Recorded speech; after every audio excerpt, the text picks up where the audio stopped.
Recently हमारे prime minister Shri Narendra Modi ji multi nation visit पर गए हुए थे, जहां ब्राजील, अर्जेंटीना और दूसरे लैटिन अमेरिकन कंट्रीज भी शामिल थे। नाउ ये इस बात का क्लियर सिग्नल है कि इंडिया अब अपनी फॉरेन पॉलिसी को डाइवर्सिफाई करने की तरफ बढ़ रहा है। लैटिन अमेरिका जो एक रिसोर्स रिच रीजन है, जिसके साथ स्ट्रॉन्ग टाइज बनाने की कोशिश हो रही है। देखो, आज ट्रेड डायनामिक्स में अपॉर्चुनिटी और इम्बैलेंस दोनों दिखते हैं। जहां इंडिया ब्राजील का 9th लार्जेस्ट ट्रेडिंग पार्टनर है, वहीं ब्राजील इंडिया के लिए उतनी प्रायोरिटी पे नहीं रहा है।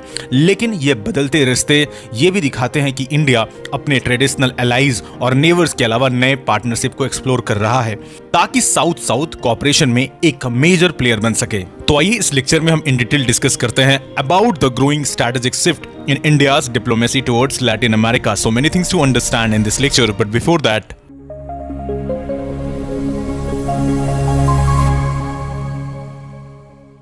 now before starting this lecture, there is a question for you, that which of the following is not a characteristic of Latin America? Option A, rich in natural resources. Option B, predominantly Spanish and Portuguese speaking. Option C, strong indigenous cultural influence. And option D, highly industrialized and consistent economic growth. सही answer आप comment section पर दीजिए और सही होने पे will give a heart on your comment. And एक काफ़ी इंपॉर्टेंट अनाउंसमेंट है आपके लिए कि अगर आप एक यूपीएससी एस्पिरेंट हो और अगर आपके मन में डाउट्स हैं कि कैसे इस एग्जाम को अप्रोच करना चाहिए, क्या स्ट्रैटेजी होना चाहिए, सिलेबस कैसे कंप्लीट करना है ऑन टाइम, अगर टाइम टेबल नहीं हो पा रहा है फॉलो तो फिर हम क्या करें, और इसके अलावा सब्जेक्ट वाइज स्ट्रैटेजीज क्या होना चाहिए, तो इस तरह के डाउट्स को क्लियर करने के लिए श्रीराम साईस आपके लिए एक फ्री 1-to-1 मेंटरशिप स्टार्ट किया है। And for that what you need to do is to fill a form which is in the description. Link आपको डिस्क्रिप्शन में मिलेगा और आप डायरेक्टली इंगेज कर सकते हो हमारे एक्सपर्ट्स के साथ में, उनसे आप डाउट्स क्लियर कर सकते हो, जिससे आपकी प्रिपरेशन को एक एज मिलेगा। एंड नो डाउट श्रीराम साईस आपको हेल्प करेगा आपके सपने तक पहुंचने के लिए। देखो, अक्सर जब भी हम लैटिन अमेरिका की बात करते हैं तो अक्सर कई लोगों के अंदर में ये कंफ्यूजन होता है कि ये जो टर्म है लैटिन अमेरिका, एग्जैक्टली इसका मतलब होता क्या है। देखो, Latin America basically refers to a group of countries in the Americas, that is south and central America. And यहाँ पर आपको कुछ करीबियन आइलैंड्स भी दिखते हैं, राइट। अब जाहिर सी बात है, हम ऊपर मैक्सिको से लेकर नीचे सदर्न टिप, मतलब south most tip of south American continent में आपको चिली दिखेगा, यहाँ तक करीब 33 आपको ऐसे देश मिलते हैं। और ये कंबाइनली ग्रुप में इनको लैटिन अमेरिका कहा जाता है, बिकॉज इनकी यहाँ पर सेम आप कह सकते हो लैंग्वेजेस हैं, विच इज स्पेनिश, पोर्टुगीज और आइदर फ्रेंच। और इसके साथ ये एक कॉमन कॉलोनियल हिस्ट्री भी शेयर करते हैं, बिकॉज ज़्यादातर देश इनमें से कॉलोनाइज किए गए थे by Spain, Portugal and French, right.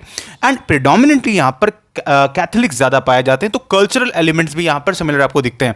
तो इस वजह से इन्हें कंबाइनली आप ऐसा समझ लो कि लैटिन अमेरिकन कंट्रीज कहा जाता है। और कई बार एज अ टर्म LAC भी यूज किया जाता है, that is Latin America and Caribbean region, right. Now इस रीजन के बारे में अगर बात की जाए तो टोटल पॉपुलेशन करीब 660 मिलियन के आसपास आपको यहां पर दिखता है, and with a total GDP of 6.81 trillion. और इसे अगर कंबाइन करके हम एशियन के साथ में ग्रुप करेंगे तो उससे ये काफी ज्यादा है। देखो, हिस्टोरिकली इंडिया और लैटिन अमेरिकन कंट्रीज जितनी भी हैं, they have some common similarities, चाहे बात इनकी ज्योग्राफिकल क्लाइमेटिक कंडीशन की हो because of the tropical climate, and even यहाँ पर जिस तरह की डाइवर्सिटी पाई जाती है ओवरऑल इन कंट्रीज में, यहाँ पर काफ़ी सारे डिफरेंट कल्चर्स हैं, ट्रेडिशंस है, with respect to flora and fauna भी आपको यहाँ पर काफ़ी सारा डाइवर्सिटी दिखता है। एंड इवन जो लैटिन अमेरिकन कंट्रीज और करीबियन रीजन है, यहाँ पर आपको काफ़ी भर चढ़ के यहाँ पर आपको नेचुरल रिसोर्सेज दिखते हैं, मैरीटाइम रिसोर्सेज दिखते हैं। And that's why it is also a huge opportunity for India कि अगर हम प्रॉपरली यहाँ पर इंगेज करेंगे तो ये हमारे इंटरेस्ट के लिए नो डाउट अच्छा तो है। इसके साथ हम यहाँ पर दोनों ही जो साउथ साउथ कॉपरेशन हम जब बात कर रहे हैं, दोनों ही कॉन्टिनेंट के बीच में इस तरीके से इंगेजमेंट बढ़ेगा तो जाहिर सी बात है कि ऑल अराउंड डेवलपमेंट तो होगा। और इसके साथ जो ग्लोबल साउथ के वॉइस को हम रेज करने की कोशिश करते हैं, यहाँ पर no doubt Latin American countries का रोल बहुत अहम हो सकता है।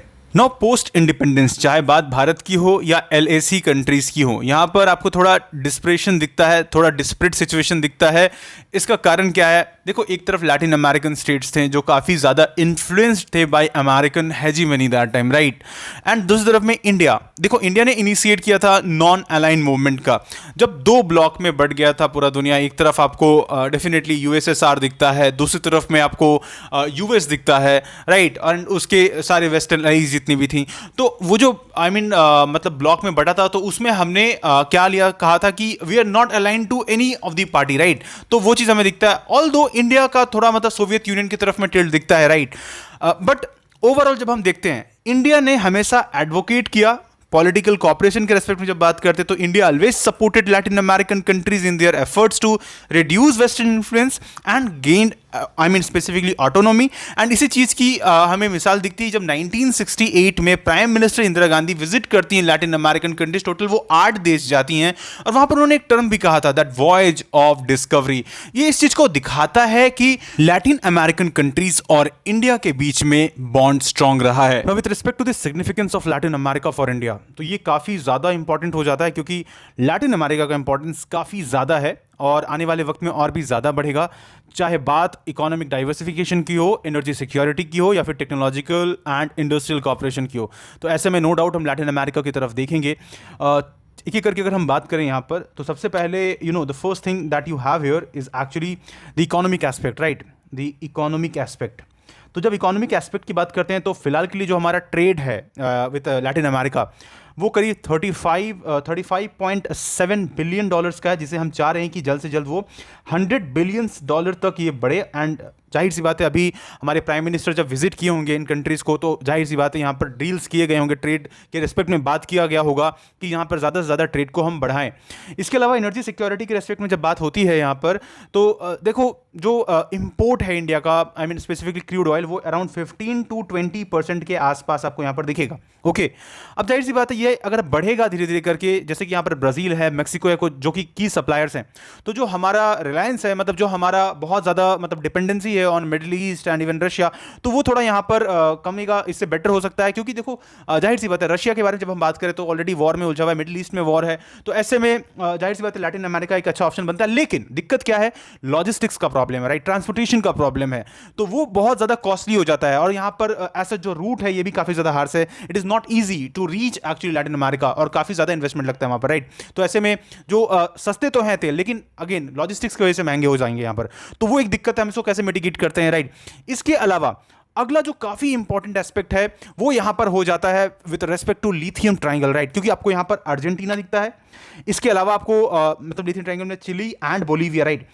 अब यहां पर एक्चुअली क्या इंपॉर्टेंट हो जाता है, that they hold more than half of the world's lithium resource, and we know that lithium is a key component of batteries, specifically electric vehicles and energy storage system. हम देख रहे हैं कि EVs का market धीरे धीरे करके कितना एक्सपैंड कर रहा है, तो ऐसे में नो डाउट जो ये इंपॉर्टेंट रिसोर्सेज हो जाते हैं, natural resources, right, iron ore की हो, लिथियम की हो, गोल्ड की हो, सिल्वर की हो, जितने भी मिनरल्स हैं, ये काफ़ी मायने रखता है। एंड इवन ऑन 15 जनवरी 2024 यहाँ पर आप देख सकते हो कि काफ़ी इंपॉर्टेंट यहाँ पर डील किया गया था, एग्रीमेंट साइन हुआ था, मिनिस्ट्री ऑफ माइंस यहाँ पर इन्वॉल्व थे, एंड इंडिया की एक स्टेट ओन जॉइंट वेंचर है खनीज विदेश लिमिटेड काबिल, और यहाँ पर अर्जेंटीना की एक स्टेट ओन एंटरप्राइज है दैट इज कैटामार्का।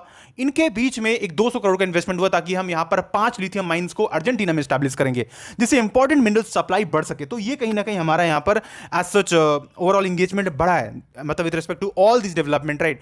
तो नो डाउट जो हमारा एज सच फोकस है वो लैटिन अमेरिकन कंट्रीज की तरफ में धीरे धीरे करके बढ़ रहा है, and it is a good sign, right, काफी ज्यादा अच्छा साइन है। क्योंकि ऐसे होगा क्या, क्योंकि ऐसे में नो डाउट इवन जब हम बात इंडस्ट्री आईटी इंडस्ट्रीज की भी करते हैं, तो वहां पर बहुत तेजी से आईटी इंडस्ट्रीज भी एक्सपैंड कर रहा है, इंडियन कंपनीज वहां पर इन्वॉल्व हो रहे हैं, राइट।